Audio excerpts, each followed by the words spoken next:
Baik, seterusnya kita akan buat aktiviti di muka surat 16. Aktiviti 6B, arahan yang diberi dia kata tulis imbuhan kemudian bina ayat. Tajuknya suasana di pameran tokoh bahasa. Okey. Di muka surat 16 ni diberi kita gambar, kemudian di bawah gambar tu dia ada 6 perkataan, yang mana 6 perkataan tu kita perlu letak imbuhan awalan.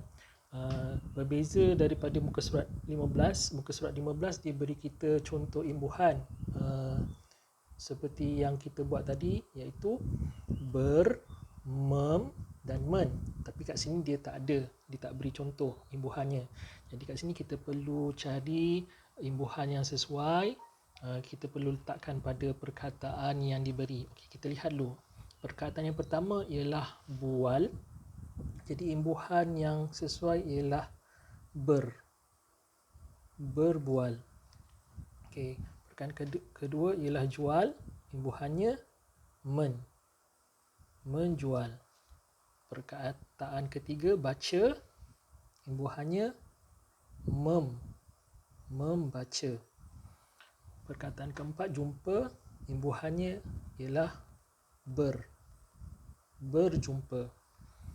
Perkataan kelima cari, imbuhannya ialah mencari. Dan perkataan yang terakhir lega, imbuhan yang sesuai ialah berlegar. Okey, jadi kita dah berjaya letakkan 6 imbuhan pada 6 perkataan yang diberi, dan seterusnya kita perlu bina ayat. Okey, kalau kita lihat di nombor 1 tu dia dah binakan ayat kepada kita, jadi kita hanya perlu bina 5 lagi ayat. Contoh ayat pertama yang diberi, Kamal berjalan dengan keluarganya ke pameran tokoh bahasa.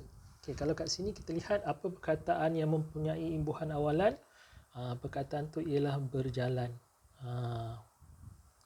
Itu perkataan dia yang digunakan untuk bina ayat. Jadi kat sini untuk ayat kedua, ketiga, keempat, kelima dan keenam, kita boleh pilih daripada 6 lagi perkataan yang ada imbuhan awalan ni yang kita boleh gunakan untuk kita bina ayat. Okey, jadi kita cuba bina ayat yang kedua. Okey, kita cuba ambil perkataan berbual. Okey, jadi kat sini kita boleh bina ayat Kamal berbual dengan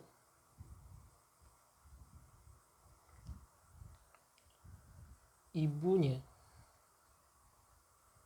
Itu ayat yang kita boleh bina untuk nombor 2. Okey, untuk ayat yang ketiga kita boleh guna perkataan menjual.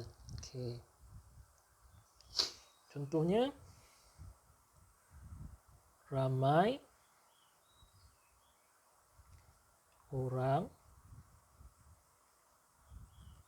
menjual buku di situ. Jadi itu untuk ayat yang kedua, ramai orang menjual buku di situ. Okey, untuk ayat yang keempat, kita boleh gunakan perkataan membaca. Okey, jadi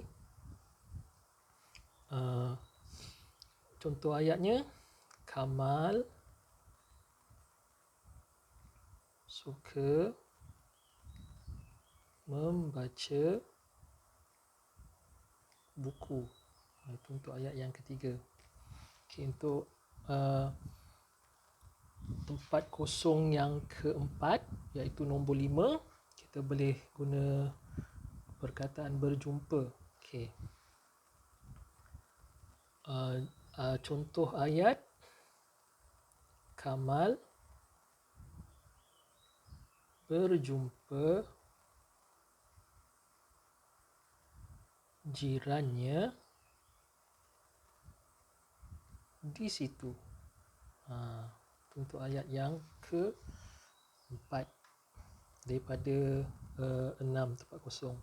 Okey, jadi untuk tempat yang kelima, untuk nombor 6, okey, kita boleh guna perkataan mencari. Kamal mencari buku untuk dibeli. Okey, jadi kita dah berjaya bina ayat berdasarkan kata berimbuhan yang diberi dengan sempurna. Jadi cikgu harap murid boleh siapkan aktiviti di muka surat 16.